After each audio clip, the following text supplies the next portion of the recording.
Good morning, friends and family. I wanted to give you a quick tour of my beautiful garden.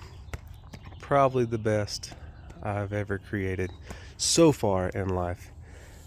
I have the day off, so I thought I would sleep in a little. So I got up at 5:01. That was a joke. I just want to show you right from the start a great seed company we have here in Colorado called High Desert Seeds. One of my favorite things about them is this point right here. They put their germination rate on their seed packets, a lot of them. And 99 for a turnip is absolutely true. I am incredibly surprised at how many of those came up.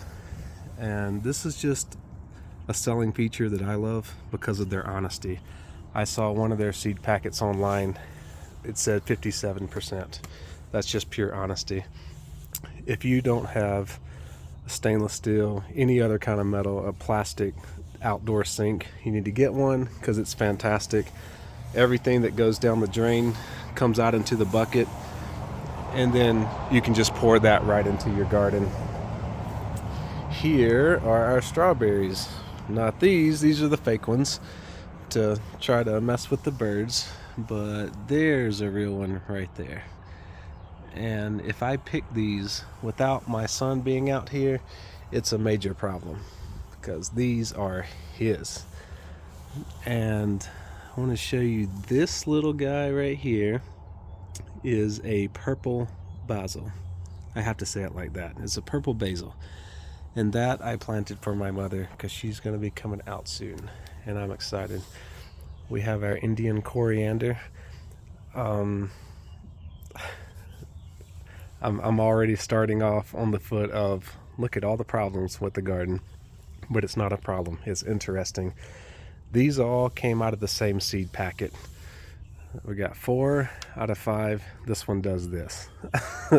And this looks like a regular cilantro plant, and coriander are the seeds of cilantro. So I thought I was just going to have a bunch of cilantro plants that you wait for it to bolt before you get your seeds. But whatever has happened here, it went straight up and started producing these seed heads with flower and seed heads. And it was just fun. For a gardener, it's really fun to witness that it can do that and then bypass this stage as a whole. Except for this one, it stayed right there. Here's our thyme, which sure takes its sweet time. It's been about that big for about 3 weeks now, maybe grown a centimeter. I want to show you, we went to a botany class recently, and I want to show you the coolest example of phototropism that I have seen. I've been staring at it for 4 years, but just now know what it is. And this limb coming out here, this is a hormone. Let me get my note card. This is a hormone called the auxin, and this hormone makes the tree grow towards or away from sunlight. The tree or any plant to grow towards or away from sunlight. So generally the sun for the majority of the year is right over here, and you can see that tree is trying to grow towards it. And it's just fascinating. Isn't science great? And here is the cilantro. Cilantro tastes like garbage, so you just have to power through that stage of the growth cycle so that you can get the seeds, which are coriander. I had some grass growing right here, and I just let it grow. I never knew why. It just kept growing, and I never pulled it out. And now here's a great way for me to use it to explain what a monocot is. It's a single leaf. Whenever the seed germinates, one single leaf comes up. It multiples in flowers of 3, and the secondary growth is absent. Now, respectively, here's a dicot. It's an embryo or a seed with 2 cotyledons. That's a nice word for leaf right here. We have 2 leaves coming up out of the ground. Flowers in multiples of 4 or 5, and the secondary growth is is present. I do not have video editing, so we're just going to have to go with this. And no, that is not a big enough container for a pumpkin, so we're going to have to move that out. Some states this is weirdly illegal, but in Colorado I can collect rainwater, and that's what we do. A big container like this full of rainwater is very, very heavy, so we have to have supports down here. And with the amount that's in here, almost to the top, I can water that entire garden. It takes a long time, but it's free. So that's what I'll be doing today. The irrigation will not be on. Our awesome neighbor gave us all this dirt and much more dirt, so much that I had to build this box in a hurry to have somewhere to put it. And I thank him greatly, Morgan, because we've already planted carrots in here, and you can see they're coming right up. So many tips and tricks to planting carrots, and what I did is I threw them down on the ground and covered them with dirt. And it works. Another way of saving water, which is kind of silly, but if you don't want to waste any water, is this is our air conditioning unit that drains water, and it's draining down to just yet another sunflower. And good morning, look right there. One of the most venomous spiders in the world, but their jaws are too small to pierce your skin. Sleep tight. You too, after learning that information. These are a bunch of experiments here. I don't know how these things are going to grow. I actually had different soil types for the sage all up in this row to see how they grow differently. All of these are turnips, and they are growing. 99% germination rate is correct. Another pumpkin there, and here's an experiment to see how big they get if they're really crowded in like this. All of those down there are going to be transplanted and new ones planted. These are a bunch of onion bulbs that just planted too late in the season. That's all it is. So I'm probably going to leave about 2 of these outside, this one outside, and everything else would go in the garage to overwinter. Here's my wife's Mother's Day present from last year. This is a Sexy Rexy rose bush. And yes, I just bought it for the name and came and put it in the ground. And then you say, now, how do I take care of this? You know, so you do research after it goes in the ground. It's not the best way to do it, but it works. And it is just covered with buds. I'm so excited. We maybe had 15 roses last year, very, very tiny. And we're easily going to have about 50 little tiny pink roses this year. Here we have a butterfly bush. That's what the other one looks like, comparatively speaking to this one. Have you ever gotten a seed packet, planted the seed, and you see my little note card here is mowed down. You planted the seed inside in perfect conditions, perfect watering, perfect soil, perfect warmth, and you hardened it off, brought it outside. You were so proud of your little seedling, and then you came by with a lawnmower, just mowed it right down. Raise your hand if that's ever happened, because I have done it several times. Our amazing compost bin given to us for free. This is the side that's getting fairly close to going to the garden. It's very dark down in here, nice and rich. And then the other side over here, you'll see it's a little more bright because all of this is new. And yes, it stinks a little bit and there are some flies, but we'll be okay. We have some wildflowers, and these are my Bright Lights Cosmos that I call the Rick Walford flower because my dad passed away. He loved Clemson University, and when these bloom, they have orange flowers and orange petals. So we plant for the dead. We plant to remember the dead, and I would like for you to do that in your garden as well. And we plant for the living as well. The next things that you see here are plants that we will not eat because they are going to be given away to people in need or to people who have been kind to us and to wonderful neighbors, except for the rosemary. Nobody gets rosemary but my wife. You know, let's see, this is just another zucchini. That's just another zucchini. This is my raven zucchini that I'm very, very proud of. Absolutely love it. It needs a little more airflow, but it'll be okay. Whenever we had our hailstorm, you can see some hail damage there. This is the one I drove home quickly, ran through the house, grabbed an umbrella, and came out here to protect it. Stayed down on the ground with it for about 12 to 15 minutes while it was hailing to protect it, and I think it paid off. So the plant hormones that are very present in this plant are the auxins, the cytokinins, and the gibberellins, or gibberellins, however you want to say it. Gibberellins are the hormone that actually wakes the seed up. And it is the hormone that tells this tree right here, it's time to grow leaves. Fun fact, another strawberry that of course I cannot pick from, only my son can. And here's our row of peppers and one of our borage plants. The borage plant I grew last year was maybe a foot tall, and these this year are just outstanding.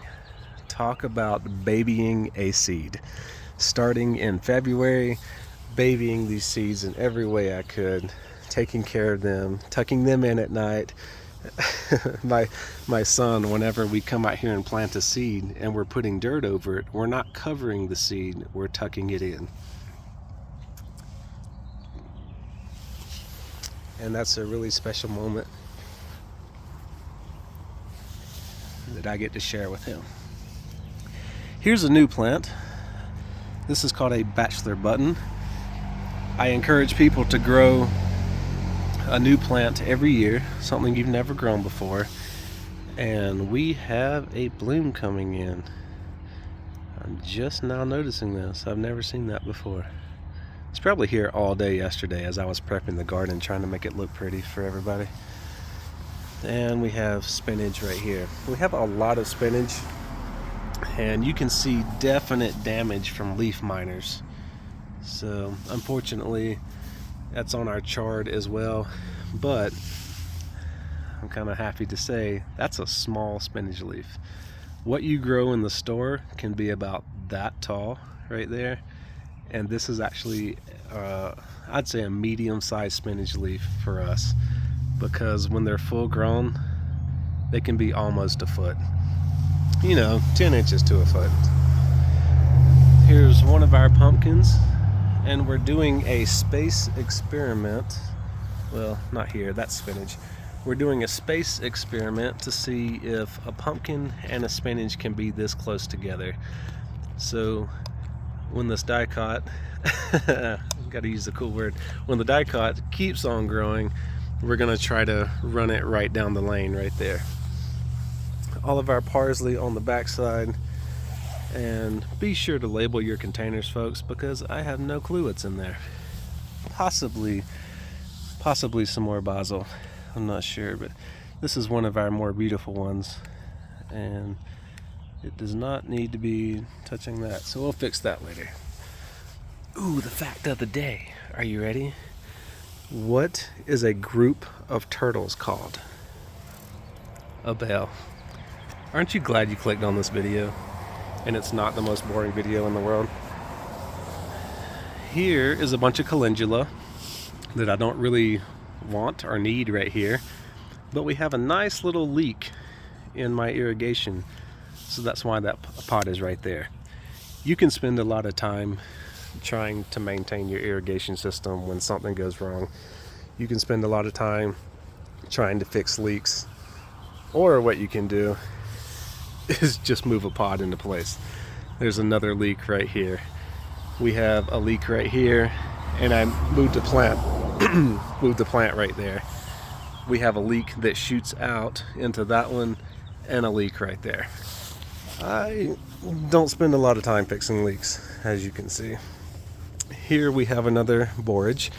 This is known as an angiosperm because it is a flowering plant. And I would love to give a very quick lesson in collecting seeds from this plant. So we're going to be looking at, here's the tip, all the way down to about right there. So this area right in here, you're generally too late. This seed in those pods has already fallen down to the ground. And up here, where everything is a nice reddish purple, you'll have where the blue flowers are on the end right there. Right there, you're too early. The seed hasn't even started forming here. And right here it started forming, but it's still nice and really green. See if I can find one for you. Oh, never mind. Let me jump right there. So that's what you're looking for right there. Those are some black borage seeds. And you need to put a pot up under these heads whenever you're trying to get the seeds out, because they generally very easily come out and you will not find them. But there they are. And when I got my first borage seeds of the year, I wanted to see if they were viable. So I came over and put them in a container, and there they are. They come up. I try to do that generally with any seeds that are produced, because I don't want to ship them out to friends if they're not even viable. So that's interesting that high up on the stem, those were good, because generally seeds right in here are still green, a very beautiful green, and then go down a little bit more and they're brown, still not ready to be pulled, and then come down here and they're black. You jump one more space down and you're probably too late. It has already fallen on the ground. But let's zoom in on a flower here. This tip right there, you can eat the entire flower, you can eat every part of this plant. I mean, I wouldn't eat the roots, but you know what I'm saying. That purple tip right there is delicious. I just stopped after I put it in my mouth and just could not believe how delicious it was. A lot of people put the leaves in their salads. I think you would do that one time and get a feel for it and just never do it again. Because if you look at this plant, I don't know how close I can show you. There are spines. There they are. Look at those spines. And they're not little baby spines. They are sharp. So I have definitely put this in soups and wok mixtures and stuff like that, where I could cook it down and bring down the sharpness of the spine. I don't know what I'm trying to say. You know what I'm trying to say. I would never put that on a salad. That would be just awful. Over here, if you have children who love to just wreak havoc in the garden, you can create a little container for them to play in. And say, make your mess right here, and please stop pulling daddy's peas out of the ground. That would be fantastic. I love my kids. I'm not being mean. I'm just giving you some pointers here. This is known as the Three Sisters method. I only have two of the sisters, but we have a sunflower here, and we have beans that are growing up the sunflower. So the sunflower, the big leaves, as it grows, will provide shade for the beans going up. And then the third sister would be zucchini over here on the ground and all around it to provide ground cover, to prevent the majority of the evaporation of water. I want to go down here and show you these nice little greenhouses I built. These are window well covers from a big box store. I just built the frame. I had the dimensions over here, and it was very easy to do, and it gets very hot in these things. I actually sat one on the ground just like this over there, and you can see now the grass is gone. I've covered that with litter. I'm gonna prepare the soil for next year to plant more stuff in that area since I ruined the grass. Not that I needed grass to begin with. They get extremely hot, and I put these greenhouses on top of my lettuce. So I planted lettuce all in this space, and then I put a greenhouse here. Look where the lettuce is growing. Yes, we have some on the inside there, but it's growing. You can actually see the curvature of it had I not pulled some over here. The curvature of the lettuce around the outside of the greenhouse. That's where it's most prominent. Had I not tried to help a seed that didn't need my help, this would just be covered in lettuce. And we can take this moment to talk about using hay in the garden. It's a great idea because it's very, very cheap, and it's also a terrible idea if you're OCD and a perfectionist, because I don't use the term weeded anymore, because weeds, what you call a weed, is beneficial in some way. It's a medicine. It's something that you've never tried before. Just because it's not mainstream doesn't mean it doesn't have its use. So I don't like the term weeding anymore. So I'm going to say this has been restructured. I've pulled out everything that I don't want in this area, but this is what it would have looked like if I hadn't have done that. And we have some really great friends, Audrey and Jake, who last year did not pull any of their hay seeds out whenever they were germinating. And it overtook their garden in a really good way. It provided water retention, ground cover. It gave, this is an interesting one, it gives pests something else to eat besides your crops that you're growing. And my garden was all perfectly manicured and just stunningly beautiful. And at the end of the season, I believe their garden produced about 9 to 10 times more than mine did. Maybe they did other things as well, but just, you don't need to restructure all the time. Just let it go and enjoy your garden. Right here, you can see what happens when you're weed eating and you don't pay attention to where the end of your weed eater is. I was going to pull one of these out anyway. This is another thing you can't do, is pull onions without your kid, because he loves pulling onions out of here. He'll say, "Daddy, this one's ready." I'm like, "Well, maybe about 50 more days, son." But don't do anything without them. What are you doing in there? Had a little mushroom in there. Mushrooms are a sign of very fertile soil. These are little poblano peppers. Are they? Nope. It says it right here. I'm pointing at it. These are bell peppers. Planted much later than everything else. And the guys down here, as a failsafe, I bought those at Elliott Gardens. And look at the blood, not the bloods or the crypts, but the buds on this one. We have our mint. If you want to plant something in your garden as another fail-safe for success, plant mint. I'm pretty sure I can pour gasoline on this, pour my coffee, energy drink, whatever you want to do to it, and it's gonna come back. I can't kill it. Here's an example that borage can grow in the shade. This gets about 95% shade all the time, and it's growing just fine, except for that one. That one over there, another example of things can go wrong in your garden that's just not your fault. 100% not your fault. I babied all of these. I got 3 out there, 3 here. They were all treated the same. This one did not want to grow.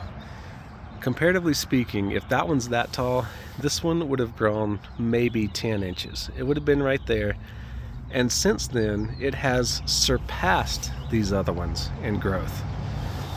So really strange things like this can happen, and it's just fun to witness.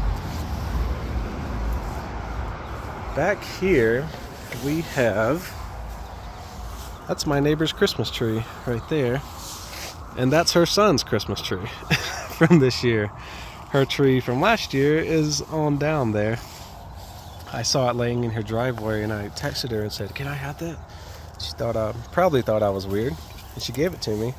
And they create an amazing erosion blocker right here. This does flood for about 7 minutes a year right through this same area, and it's not gonna move a lot of soil right here, and it creates incredible drainage for the potato pots. They need real high drainage, and just sitting on top of these trees like this is wonderful for them. And something my wife just detests is the last part: spiders. It is a wonderful habitat for spiders, and I love them because of how much they contribute to this garden. Here we have our chard, which doesn't look too amazing. It's growing, it's in full shade, but we do have a lot of leaf miner activity. So a lot of Native Americans back in the day, when they created something, they would intentionally create something wrong with it so it wasn't perfect. It's how they stayed humble. So that's the role that my chard plays in my garden. You know, I don't want to peak as a gardener, because then there's nowhere to go up. You can't go up from that. When I harvested my garlic the other day, some of the garlic, this was the throwaway, this is the roots, some of the brown stems, the ends, stuff like that. I'm just using it as a pest deterrent, hopefully the smell. And same for the lemon here. Hopefully the smell will keep certain pests away.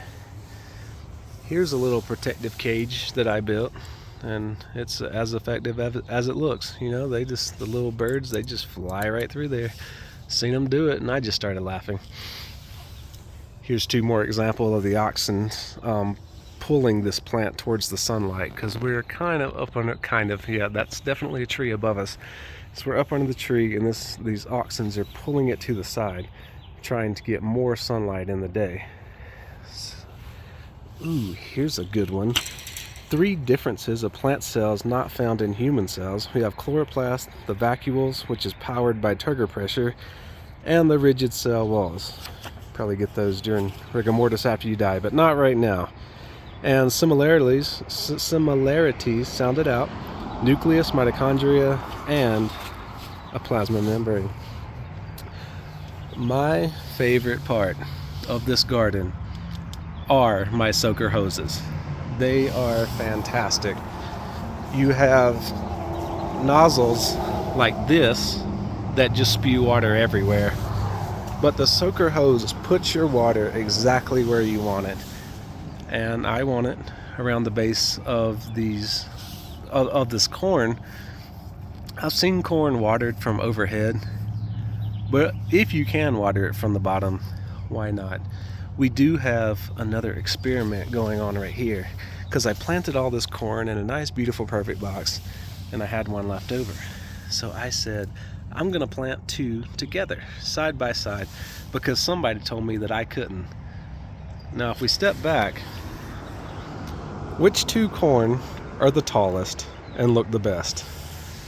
Those 2 right there, the ones that are improperly planted. So when someone tells you you can't do something, go do it. just go do it and see what happens. Because these 2 are almost twice as high as that one right there, that has plenty of room and more sunlight than these, I think. We have a little from an Amish colony. They made these for the UFO watchtower in Hooper, Colorado, and she let me have one, so I'm using it as a weight to hold down this soaker hose. And oh wow, holy ants. Look at these ants on this thing.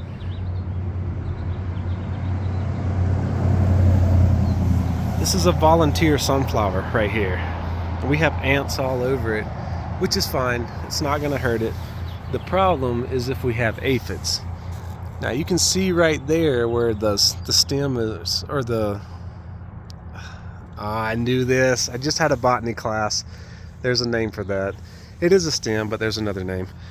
You can see where that's real dirty right there. That's where I smashed a bunch of aphids, because the ants were up here massaging their butts, and then I was like, nope, we're not going to do that on my plant. So I had to get rid of them. That's a real thing. Look it up.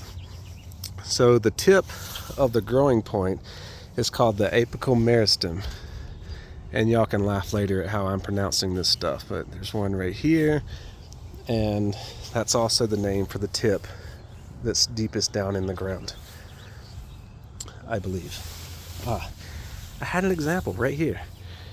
So this is a spray nozzle for irrigation, nowhere near as great as the soaker hose.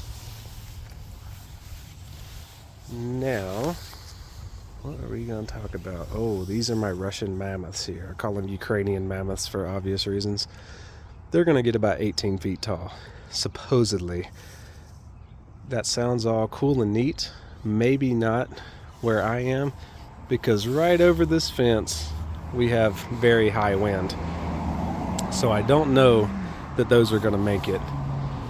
You can see the difference in a plant that grew on its own outdoors all the time and a sunflower that I grew in the house improperly. It's kind of sad. That is what a leggy sunflower looks like. So I might have to mercy kill it. I don't know.